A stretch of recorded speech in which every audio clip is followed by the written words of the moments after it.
Bonjour et bienvenue à toutes et à toutes dans ce nouveau bulletin astro qui va concerner cette fois le mois de novembre. J'espère que vous allez bien, que vous prenez bien soin de vous. Un bulletin astro un peu en retard, j'en suis désolée, mais j'ai d'autres vidéos qui sont en cours de création et je suis encore en train de prendre du retard.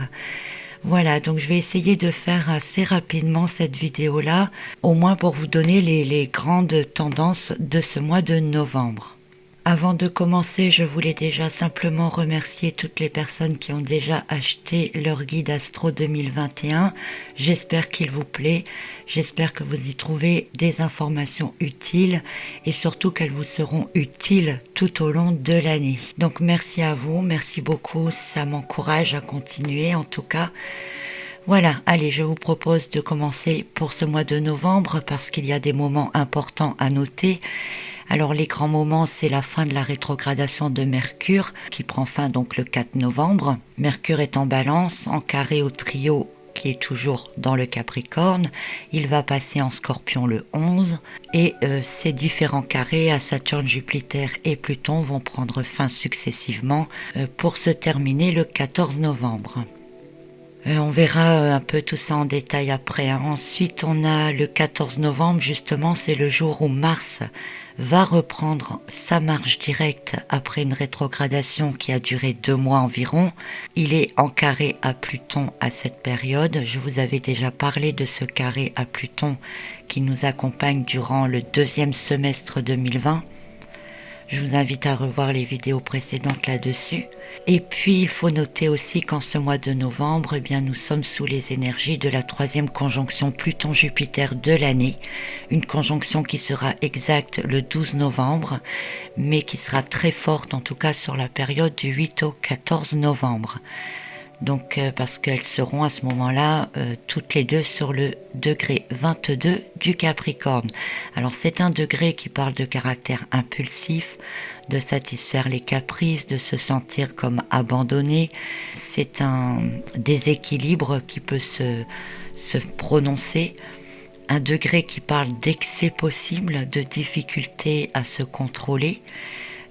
Dans le grand guide astro de l'année dernière, je vous avais décrit cette période comme l'expansion de la transformation, mais c'est aussi une période pour avoir un regard lucide sur tout ce qui nous entoure, de faire tomber des masques. Et à l'époque, je vous avais même décrit que le moteur principal de cette période serait de retrouver l'indépendance et la liberté face aux répressions. Je vois que je ne m'étais pas trop trompée.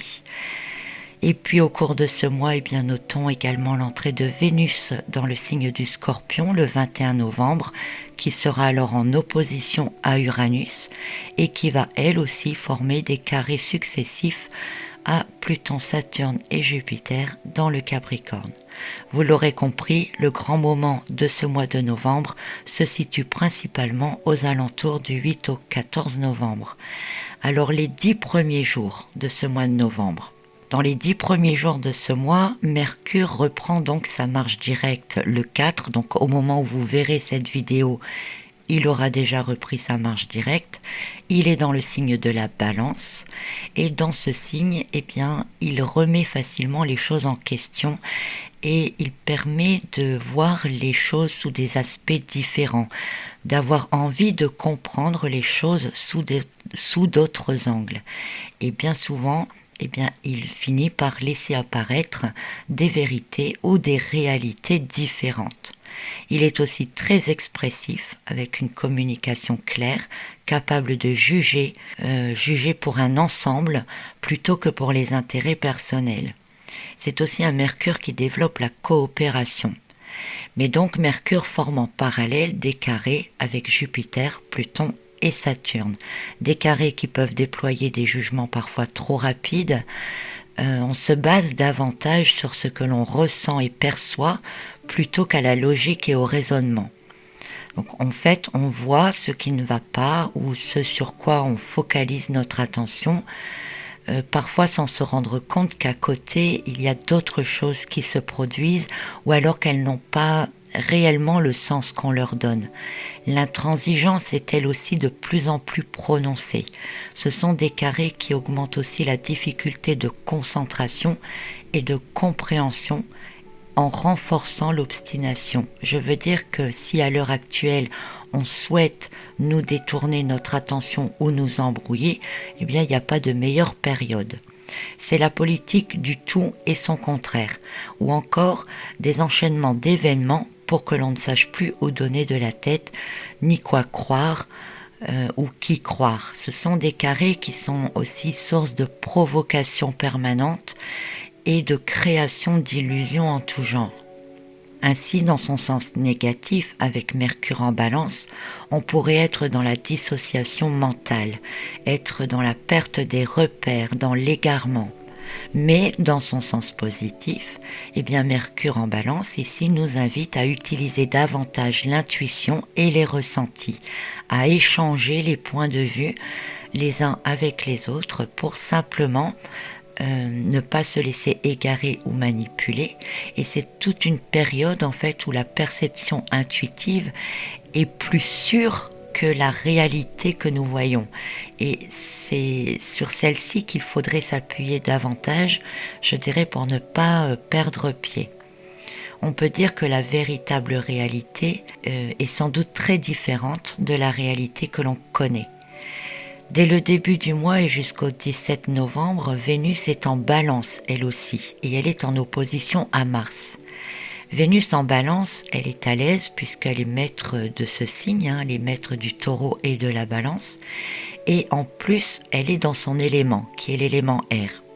Elle augmente l'idéalisme, l'envie de perfection, la recherche de l'équilibre, et elle cherche aussi sa tranquillité. Et pour cela, eh bien, elle est capable de faire prendre des décisions fortes, tranchantes, directes, vives, pour aller dans ses intérêts. Disons qu'elle oriente, entre guillemets, nos décisions vers un côté ou l'autre de la balance, notamment en fonction donc de nos émotions et de nos perceptions. Son opposition à Mars renforce les actions par pulsion aussi. Le Soleil, lui, dans les 10 premiers jours, est opposé à Uranus en Taureau, puisque le Soleil est en Scorpion.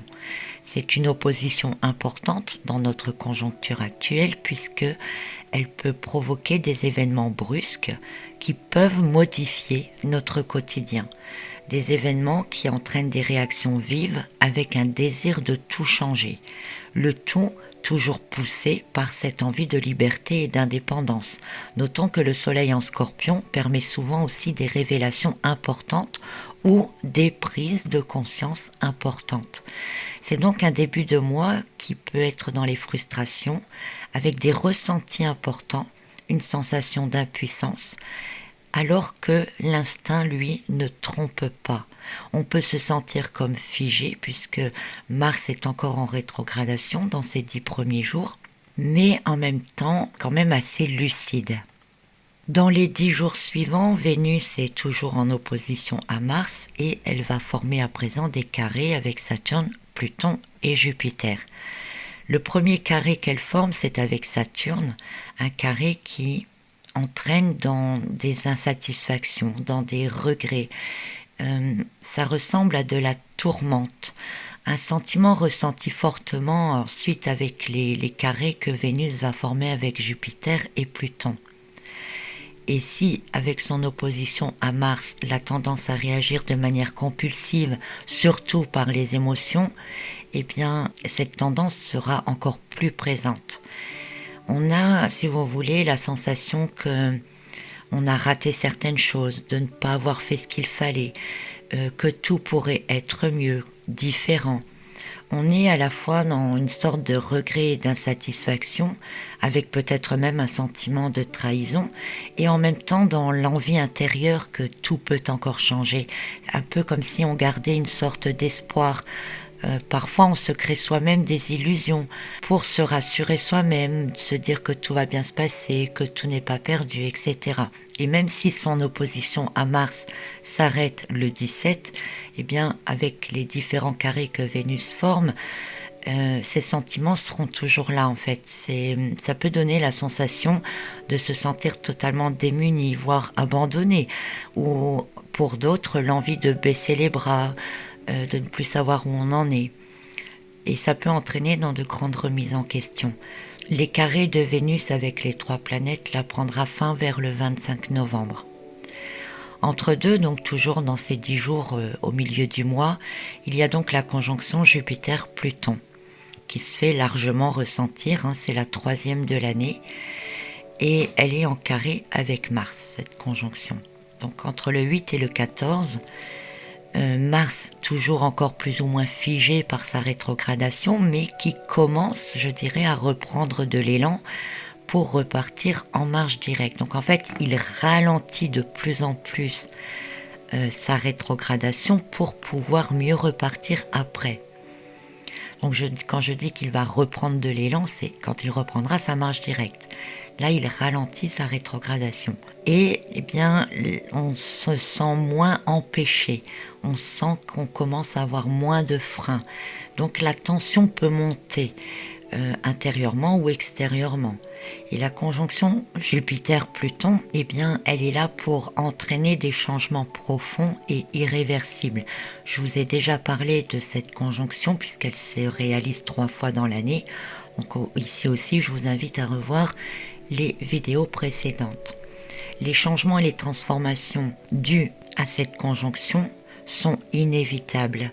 C'est l'expansion de la transformation, hein, puisque là on est dans la dernière conjonction. Donc il est possible que de grandes décisions politiques, par exemple, soient prises à cette période, qu'elles soient dévoilées tout de suite ou un peu plus tard, mais qui entraîneront à coup sûr des conséquences sur du long terme. Des conséquences vers une transformation plus grande, je dirais, de notre vie quotidienne. Au niveau économique, c'est aussi une période charnière. Donc les pulsions sont importantes et renforcées par Vénus en carré à cette conjonction, comme nous l'avons vu juste avant. À partir du 14, Mars va donc reprendre sa marche directe. Il est toujours en bélier, hein, et il est toujours en carré à Pluton et Jupiter. Donc il est plus vif, il est plus ardent, il est plus tenace et il apporte des énergies d'opposition. On sait surtout au niveau des droits, aux besoins d'indépendance, de liberté d'action ou d'expression que Mars agit. Il compte bien faire entendre sa voix, comme on dit, hein, montrer qu'il est là. C'est donc une période tendue, au cours de laquelle des événements peuvent faire surgir de la colère, de l'agressivité, en réponse aux événements produits par la conjonction Pluton-Jupiter. Alors ça peut être à un niveau social large, comme ça peut être à un niveau personnel, hein, dans votre vie à vous, une période tendue avec le besoin de vous exprimer, de vous rebeller, de faire voir que vous êtes là. Dans le sens inverse, on peut penser aussi, là à un niveau plus large, qu'il peut s'agir de représailles par rapport à des opposants, par exemple, hein, avec la mise en place, je dirais, de moins en moins encore de liberté d'expression, avec plus de censure ou peut-être encore des lois qui tentent de nous maintenir ou de nous enfermer ou de nous contenir. Mars en carré ici apporte du courage, il apporte aussi de la persévérance et il demande dans ses énergies de tenter de surmonter les peurs, de passer à l'action pour pouvoir faire évoluer tout ce qui peut évoluer, encore une fois à un niveau large ou à un niveau personnel. C'est vraiment le moment de vous dépasser pour aller au-delà de vos craintes si vous voulez changer des choses dans votre vie à vous. Quoi qu'il se passe, c'est une période d'avancée certaine qui aura des répercussions par la suite. Ce seront des décisions ou des actions, qu'elles soient personnelles ou collectives, radicales, sur lesquelles il est rarement possible de revenir en arrière. Bon, si la conjonction Jupiter-Pluton augmente l'expansion de la transformation, et je parle ici notamment de la transformation de nos acquis, de notre vie quotidienne, hein, de manière générale, eh bien le carré de Pluton et de Jupiter avec Mars va augmenter encore ces transformations qui sont en cours et de manière encore plus radicale. C'est vraiment là une énergie puissante d'action, de destruction, de transformation pour instaurer quelque chose de nouveau après. Alors je ne sais pas exactement ce qu'il se produira, hein, ni si ce sera révélé tout de suite, mais on pourrait dire que la suite de l'histoire pourrait dépendre de ce qui pourrait éventuellement se passer ou être décidé à cette période. Et tout cela est enrichi par l'entrée de Mercure dans le signe du Scorpion à partir du 11 novembre, toujours en carré avec Saturne jusqu'au 14 et en opposition à Uranus. Mercure en Scorpion, c'est une grande intelligence. Il est l'alliance du mental et de l'intuition à un degré très élevé. Il permet des prises de conscience énormes aussi. Et il donne la possibilité à un niveau personnel de se remettre fortement en question, de comprendre ses propres erreurs, de s'auto-analyser. Il est aussi très persuasif au niveau de la communication. C'est la capacité de voir les failles et de pouvoir les exploiter. Alors les exploiter pour les améliorer ou les exploiter pour de l'abus de pouvoir. C'est aussi la capacité à voir au-delà des apparences, au-delà des non-dits. Et il donne une capacité d'organisation et d'anticipation importante. Dans son sens négatif, on a donc l'abus de pouvoir, les manipulations, les tricheries et des comportements même parfois pervers. Alors on peut utiliser cette énergie de Mercure en Scorpion pour soi-même, mais on peut aussi la subir. Il y a toujours les deux facettes, donc soyez toujours vigilants dans cette période pour ne pas vous laisser embobiner, manipuler ou convaincre et utilisez plutôt cette énergie de Mercure en Scorpion pour vous connecter à votre intuition profonde qui, elle, décuplée à cette période, pourra sans doute vous guider de manière plus saine. Jusqu'au 14, toutefois, son carré à Saturne rend encore la compréhension un peu difficile, surtout que Vénus, dans sa position, donne aussi envie de croire que tout peut s'arranger, tout peut s'améliorer ou redevenir comme avant. Alors son opposition simultanée à Uranus pourrait nous faire exagérer aussi toutes les situations et tous les sentiments. En fait, il est possible que l'on reçoive des informations ou des révélations importantes à plusieurs niveaux ou provenant de sources différentes, sur des sujets différents. Et même si on peut comprendre rapidement certaines choses ou que si des choses s'éclairent, ça peut aussi rendre plus impulsif et rendre encore plus direct les actions spontanées de Mars en Bélier. Donc méfiance quand même, entre le 11 et le 14. Et puis après, la difficulté sera peut-être de contenir ses réactions. Il faut noter aussi dans cette période de la mi-novembre la nouvelle lune qui se produit le 15, une nouvelle lune en Scorpion, une nouvelle lune en trigone à Neptune et en sextile à Pluton, Jupiter et Saturne.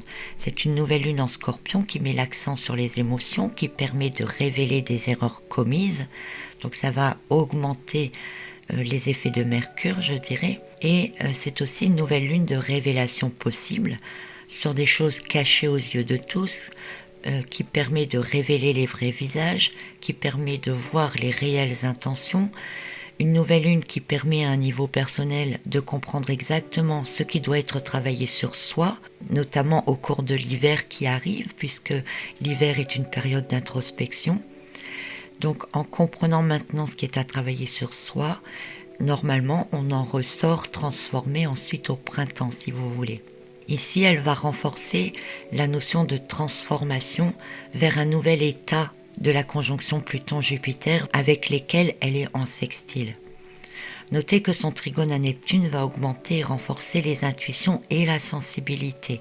Alors les plus réceptifs d'entre vous pourraient, au moment de la nouvelle lune, ici faire des rêves prémonitoires ou avoir des forts pressentiments dans la journée. Attention toutefois pour d'autres, parce que cette nouvelle lune, elle peut aussi vous faire prendre certains désirs ou rêves pour des réalités et vous conduire dans l'erreur. Surtout que Mercure en Scorpion en parallèle est très convaincant et vous pourriez vous convaincre vous-même de certaines choses. Donc cette deuxième partie du mois de novembre, comme vous le voyez, elle est assez sensible. Puis les 10 derniers jours du mois, Vénus entre en opposition à Uranus à partir du 21, au moment où elle entre dans le Scorpion, le 22. La Lune, elle, à ce même jour, entre dans le signe des Poissons et le Soleil, lui, en Sagittaire. Donc en une seule journée, on a quand même 3 changements d'énergie. La lune en poisson, elle augmente les intuitions, les rêves, elle peut parfois même nous déconnecter de la réalité. Notons que Vénus, dans son entrée en Scorpion, elle est en trigone donc à la lune. Un trigone qui peut rendre facilement manipulable, pourrait rendre docile tout en apportant ce que l'on souhaite. Donc il peut s'agir de promesses qui sont faites, de vouloir croire ou se raccrocher à des promesses qui viennent en fait calmer les peurs intérieures, qui viennent apaiser les appréhensions. On a envie d'y croire, on a envie d'y voir un nouvel espoir si vous voulez. Parce que Vénus en Scorpion, elle peut agir de manière spontanée et étrange, mais dans le fond, elle a aussi besoin d'être rassurée. Le Soleil, lui, qui entre tout juste en Sagittaire, eh bien, réveille aussi les espoirs, réveille l'envie d'un avenir différent et meilleur. Il peut aussi accentuer les belles promesses au long terme ou faire croire que c'est la bonne direction à prendre. Donc vigilance quand même aux alentours des 10 derniers jours du mois. Dans cette période aussi, le mental avec Mercure en Scorpion et les émotions avec Vénus en Scorpion sont très orientés sur les intuitions, mais aussi sur les envies, les besoins à combler, les peurs connues ou les peurs enfouies, les manipulations et les tentations. La ruse est aussi forte que le charisme.